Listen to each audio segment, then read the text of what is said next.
Okay.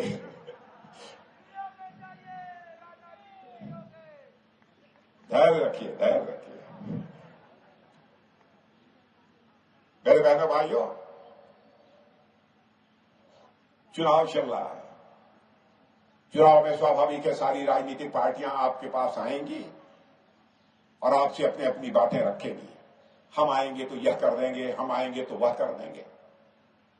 लेकिन Bharatiya Janata party के बारे में मैं कहना चाहूंगा, भारतीय जनता पार्टी के राजनीतिक इतिहास के पन्नों को पलटकर आप देखें।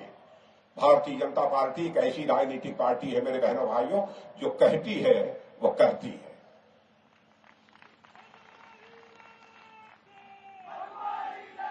और हमारी बात से आप सहमत होंगे कि आजाद भारत में नेताओं की कथनी और करनी में अंतर होने के कारण ही भारत की राजनीति और भारत के नेताओं पर से जनता का विश्वास धीरे धीरे समाप्त होता गया।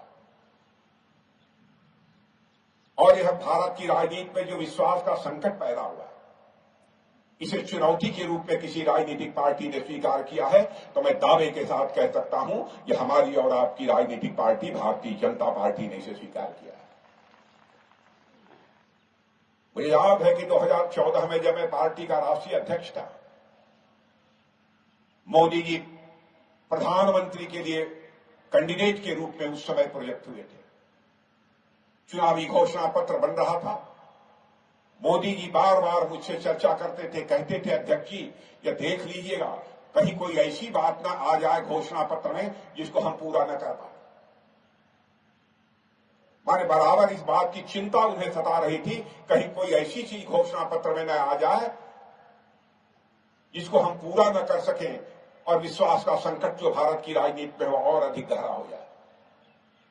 2019 के लोकसभा चुनाव में भी जब घोषणा पत्र बन रहा था, उस समय भी घोषणा पत्र बनाने की जिम्मेदारी मेरे ऊपर थी।